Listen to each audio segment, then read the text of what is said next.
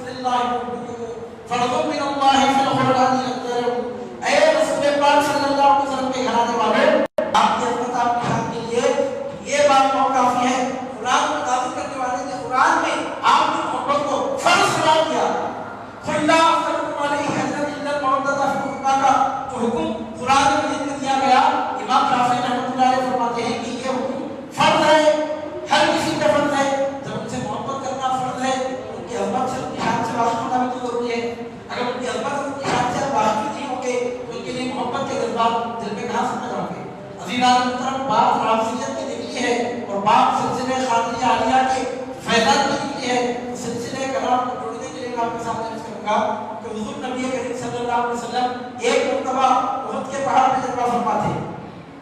یہ حدیث بخاری میں بھی ہے، مسلم میں بھی. حضور نبی کریم صلی اللہ علیہ وسلم ایک مرتبہ احد پہاڑ پر جلوہ فرما تھے. پہاڑ ہلنے لگا تو سرکار صلی اللہ علیہ وسلم نے اس پہاڑ سے کہا، اے احد ٹھہر جا، کیونکہ تجھ پر ایک نبی، ایک صدیق اور دو شہید تجھ پہ موجود ہیں. سرکار صلی اللہ علیہ وسلم نے فرمایا، یہ حدیث بخاری میں بھی ہے اور مسلم میں بھی. پہاڑ رک گیا. سرکار صلی اللہ علیہ وسلم نے فرمایا، تجھ پر ایک نبی، ایک صدیق اور دو شہید ہیں. وقت آنے پر دنیا کو پتہ چلا کہ نبی تو سرکار صلی اللہ علیہ وسلم جلوہ فرماتے، پتہ چلا کہ صدیق سے مراد ابو بکر ہے اور جن دو شہیدوں کا سرکار صلی اللہ علیہ وسلم نے ذکر فرمایا ان میں سے ایک سیدنا عمر فاروق اور دوسرے سیدنا عثمان ذو النورین رضی اللہ تعالیٰ عنہ. تو جو فرقہ صدیق اکبر کی عظمت کو نہیں مانتا، فاروق اعظم کی عظمت کو نہیں مانتا، اس فرقے سے دنیا اور آخرت میں ہمارا کیا تعلق ہے؟ العیاذ باللہ تعالیٰ. اور عزیزان محترم، اب سے بات آگے بڑھ کر ہم دیکھتے ہیں کہ صدیق اکبر کو مقام صدیقیت ملا. والذی جاء بالصدق وصدق بہ، مفسرین فرماتے ہیں جو سچ کے ساتھ آئے وہ حضور نبی کریم صلی اللہ علیہ وسلم کی تصدیق فرمانے والے سیدنا ابو بکر صدیق، سیدنا فاروق اعظم، سیدنا عثمان ذو النورین رضی اللہ تعالیٰ عنہ کے بارے میں سرکار صلی اللہ علیہ وسلم نے اپنی زبان مبارک سے ان کو شہید کہا. ان کے شہید ہونے کا اپنی زبان نبوت سے سرکار پاک صلی اللہ علیہ وسلم نے اعلان فرما دیا. عزیزان محترم، اس کے بعد نمبر آتا ہے، اس کے بعد پھر بات کرتی ہے مولا کائنات تنویر مرتضیٰ کرم اللہ تعالیٰ عنہ کریم کی. ان کے بارے میں سرکار صلی اللہ علیہ وسلم نے کیا فرمایا، میں ایک بات آپ کے سامنے پیش کر رہا ہوں. سرکار صلی اللہ علیہ وسلم جہاں بھی جس وقت بھی جنگ کے لیے تشریف لے گئے، مولا کائنات تنویر مرتضیٰ کرم اللہ عنہ کریم ہمیشہ آپ کے ساتھ ہیں. اور کافروں کے خلاف سب سے بڑھ کر جو تلوار دور رسالت میں چمکتی رہی وہ ذوالفقار تھی. اور یہ ایسی تلوار ہے، اس تلوار کا ریکارڈ ہے کہ ہزاروں تلواریں اس تلوار میں ٹوٹ گئی اور وہ تلوار کسی تلوار سے کبھی نہیں ٹوٹی. لا فقار الا ولی لا سیف الا ذوالفقار، علی کے سوا کوئی بہادر نہیں ہے، ذوالفقار کے سوا زمین پر کوئی تلوار آج تک دیکھنے کو نہیں آئی. ہزاروں تلواریں اس تلوار میں ٹوٹ گئی اور جو تلوار بجلی کی طرح ٹوٹ کر حضور نبی کریم صلی اللہ علیہ وسلم کی رسالت کی حقانیت کا مظاہرہ کرتے رہی. ہم دیکھتے ہیں خدا کائنات تنویر مرتضیٰ کرم اللہ عنہ کریم کو کہ جب بھی سرکار پاک صلی اللہ علیہ وسلم کسی جنگ میں تشریف لے جاتے تو مولا کائنات کرم اللہ عنہ کریم ہمیشہ ساتھ رہتے. آپ بدر کے موقع میں دیکھیے، یہی بات آپ کو دیکھنے میں آئے گی. شروعات مولا کائنات کرم اللہ عنہ کریم سے ہوتی ہوئی نظر آتی ہے.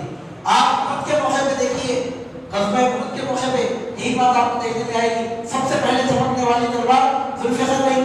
جہاں بھی جتنی جگہوں کی نوبت آئی، عزیزان محترم، ہر جگہ ذوالفقار حیدری ہم کو چمکتی ہوئی نظر آتی ہے. لیکن ایک مرتبہ ایسا ہوا، ایک بہت بڑا غزوہ تھا، دنیا کی سب سے بڑی طاقت سے ٹکر لینے کی بات تھی اور حضور نبی کریم صلی اللہ علیہ وسلم نے ذوالفقار کو چمکنے کی اجازت دی. اور یہاں پر نوٹ کرنے کے قابل ہے کہ ہمیشہ جو تلوار چمکتی تھی اس تلوار کو میدان میں رہنے کا حکم دیا گیا. جنگ بھی کوئی معمولی جنگ نہیں تھی، سمجھنے والے بھی سمجھ رہے تھے کہ اب تک یہ سب سے بڑی جنگ ہے. مقابلہ کسی مکے کے گروہ سے ہونے والا نہیں تھا، کسی مدینے کی منافقین کی جماعت سے ہونے والا نہیں تھا. قیصر روم کی فوج سے مسلمانوں کو ٹکر لینا تھا. روم کے بادشاہ کی فوجیں مسلمانوں سے لڑنے کے لیے برسر پیکار تھی اور حضور نبی کریم صلی اللہ علیہ وسلم اس کے لیے تیاری فرما رہے تھے.